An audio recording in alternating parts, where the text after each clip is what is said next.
Hujambo na karibu katika rubaa za kimataifa kutoka Arusha On Radio. Mimi ni Awadh Rashidi. Wizara ya Sheria ya Marekani imewafungulia mashtaka raia 4 wa Marekani kwa kuhusika kwao katika jaribio la mapinduzi dhidi ya serikali ya Jamhuri ya Kidemokrasia ya Kongo baada ya 3 kati yao kurejeshwa mikononi mwa mamlaka Marekani wiki hii. Marcel Malanga, Tyler Thompson na Benjamin Zalman Poland walikuwa tayari wamehukumiwa nchini Kongo kwa kuhusika katika jaribio lililofeli la mapinduzi lililotokea mwezi Mei mwaka 2024 ambapo watu waliokuwa na silaha walivamia makazi ya maafisa waandamizi wa serikali na kwa muda mfupi walikalia ofisi ya urais jijini Kinshasa. 3 hao waliachiliwa huru Jumanne katika makubaliano yaliyofikiwa wakati wa ziara ya mshauri mkuu wa rais wa Marekani Donald Trump kuhusu masuala ya Afrika Masad Boulos nchini Kongo.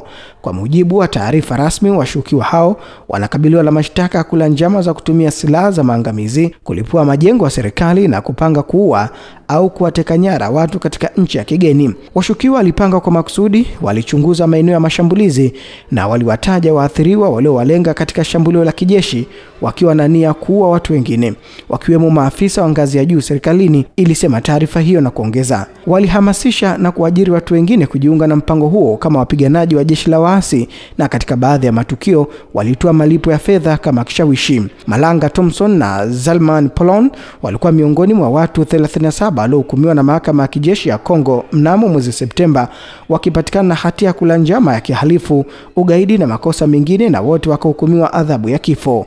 Hata hivyo, mchakato wa kuachilia huru ulihusishwa na mazungumzo yanayoendelea kati ya Marekani na rais wa Kongo Felix Tshisekedi kuhusu uwekezaji katika sekta ya madini. Watu hao 3 walikana mashtaka yote na walikata rufaa dhidi ya hukumu hiyo bila mafanikio.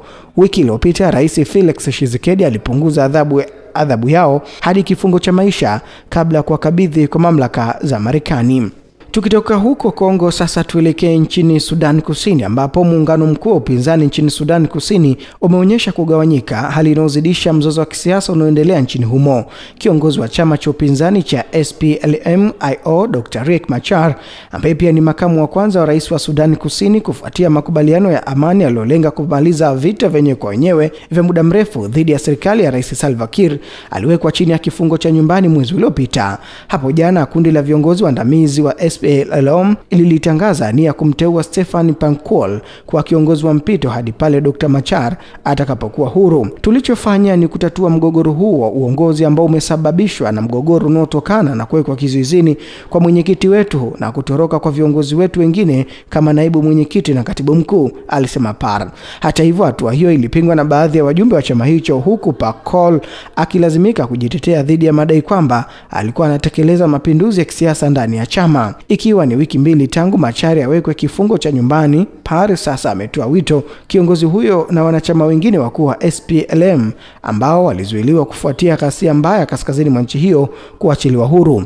Kitendo hiki cha kuwekwa kizuizini kinadhoofisha kanuni za amani na mazungumzo muhimu kwa ukombozi wa taifa letu, alisema. Umoja wa Mataifa umekuwa ukionya kuwa Sudan Kusini iko kwenye ukingo wa kurejea kwenye vita vyenyewe kwa wenyewe kufuatia kuongezeka kwa mzozo kati ya Machar na Rais Salva Kiir Mayardit ambao unaendelea kwa wiki kadhaa. Viongozi hao wawili walikubaliana mnamo Agosti mwaka 2018 kumaliza vita vyenyewe kwa wenyewe vilivyoua karibu watu 400,000. Na Marekani imeiwekea vikwazo Irani siku chache tu baada ya Rais Donald Trump kutangaza kuwa watafanya mazungumzo na Iran kuhusu mpango wake wa nyuklia. Hatua hiyo inaonekana kulenga kuishinikiza Iran kuelekea mazungumzo yaliyopangwa kufanyika Jumamosi huko Oman. Hapo jana Bwana Trump alirejelea vitisho vyake kwa uwezekano wa kutumia nguvu za jeshi iwapo Iran haitakomesha mpango wake wa nyuklia, na kuongeza Israel itakuwa na mchango mkubwa kuhusiana na Iran. Waziri wa mambo ya kigeni wa Iran alithibitisha kuwa Marekani na Iran watakutana huko Oman mnamo tarehe 12 April. Kupunguza uwezo wa Iran katika uzalishaji wa silaha za nyuklia kumekuwa ni lengo kuu la sera ya kigeni ya Marekani na washirika wake kwa miongo kadhaa. Marekani imeiwekea vikwazo serikali ya mapinduzi ya Kiislamu ya Iran tangu mwaka 1979 wakati ubalozi wa Marekani mjini Tehran ulipotekwa na maafisa kushikiliwa mateka.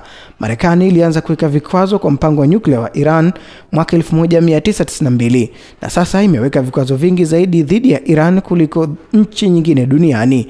Marekani imepiga marufuku makampuni yake kufanya biashara na Iran. Na Rais Donald Trump ametangaza kusitisha kwa siku 90 nyongeza ushuru kwa bidhaa zinazoingizwa Marekani kutoka kwa mataifa mengine, huku akikosa kuilegezea China vikwazo. Katika mabadiliko makubwa ya sera saa chache baada ushuru dhidi ya takriban washirika 60 wa biashara Marekani, Trump alisema alikuwa akiidhinisha kupunguzwa kwa ushuru wa 10% wakati wa mazungumzo yakiendelea. Hata hivyo, aliongeza ushuru wa forodha kwa bidhaa kutoka China hadi 125%, akishutumu Beijing kwa ukosefu wa heshima baada ya kulipiza kisasi kwa kusema kuwa ingetoza ushuru wa 84% kwa bidhaa za Marekani. Itafika wakati China igundue kuwa siku za kuvuna kutoka Marekani na nchi nyingine sio endelevu au kubadilika, alisema Trump. Waziri wa fedha wa Marekani Scott Bessent alisisitiza kuwa mabadiliko ya sera hayajaathiriwa na anguko la kimataifa la kiuchumi, lakini mwandamizi wa chama cha Democratic Chuck Schumer alisema uamuzi huo unaonyesha Trump anayumba na kurudi nyuma. Akihojiwa na waandishi wa habari kuhusu athari za kujibizana na China kibiashara, Bwana Trump amesema anaamini watafikia makubaliano na kiongozi wa China. Nadhani Rais Xi ni mtu anayefahamu fika anachokifanya. Ni mwerevu, anaipenda nchi yake, hilo nafahamu vyema. Namjua vizuri na nadhani anataka kufikiria makubaliano. Nadhani hilo litafanyika. Tutapata simu wakati fulani na kutafikiana. Litakuwa jambo jema na kwetu na litakuwa jambo jema kwa ulimwengu na ubinadamu, alisema Trump. Hata hivyo, uamuzi huo mpya wa Bwana Trump haujaathiri tangazo la awali la ushuru ambao unaendelea kutekelezwa tangu tarehe 2 mwezi April.